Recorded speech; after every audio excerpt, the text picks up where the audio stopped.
Happy Teej. Teej की सबको बहुत बहुत मनोकामनाएं।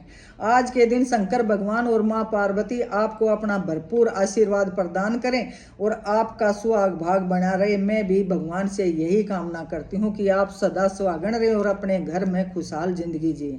तो आज के दिन भगवान शंकर ने श्रावण मास की तृतीया तिथि को माँ पार्वती को अपनी अर्धांगिनी के रूप में स्वीकार किया था। जब माता पार्वती ने अपने पिता के हवन कुंड में अपने प्राणों की आहुति दे दी थी, उसके बाद उन्होंने हिम नरेश के यहाँ एक पुत्री के रूप में जन्म लिया। माता को बचपन से ही शंकर भगवान की भक्ति में लीन थे। उनके माता पिता के बहुत समझाने के बाद भी उन्होंने शंकर भगवान का ध्यान नहीं छोड़ा और वो घर छोड़कर जंगल में तपस्या करने के लिए चली गई। वहां पर सूखे फूल पत्ते खाकर उन्होंने घोर तपस्या की, जिससे खुश होकर शंकर भगवान ने उनकी परीक्षा लेने के लिए ब्रह्मा और विष्णु को भेजा कि हे बालिका, तू इस घने जंगल में इतनी कठोर तपस्या क्यों कर रही है, क्या पाना चाहती है। उसने कहा कि मैंने मन ही मन शंकर भगवान को अपना पति मान लिया है और मैं उनको पाने की इच्छा में भक्ति कर रही हूँ। तो उन्होंने कहा कि तू राजा के यहाँ पैदा हुई है, तेरे लिए एक राजकुमार वर मिल सकता है, तू उस मोढ़े के पीछे क्यों पड़ी है, वो तुम्हें क्या सुख दे सकता है। तो माता ने कहा हे मुनिवर, शंकर आदि हैं, अनादि हैं, वो रक्षक हैं, वो भक्षक हैं, वो त्रिलोकी नाथ हैं। शंकर भगवान क्या हैं वो मैं अच्छे से जानती हूँ और मैं आपकी बात ये बिल्कुल नहीं मानूंगी।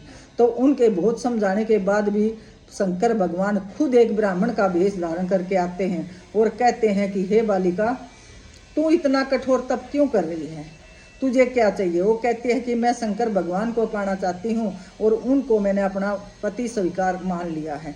उन्होंने कहा कि उसके ना तन पे कपड़े हैं, ना खाने को दाने हैं, ना रहने को घर है, उसके पास कुछ भी नहीं है, वो तन पे भस्म रमाता है। तू क्या करेगी उससे शादी करके, तू अपने घर वापस लौट जा और महलों में जा और किसी राजकुमार से शादी कर। उन्होंने कहा कि ना मुझे महल चाहिए, ना मुझे धन चाहिए, ना मुझे कुछ चाहिए, मैं सिर्फ और सिर्फ शंकर भगवान को ही अपना पति मान चुकी हूँ, अब मैं किसी और को स्वीकार नहीं कर सकती। तब शंकर भगवान ने अपना असली रूप लिया और उनको अपनी अर्धांगिनी के रूप में स्वीकार किया और कहा कि हे देवी, आज के दिन तू हरियल तीज के नाम से जानी जाएगी।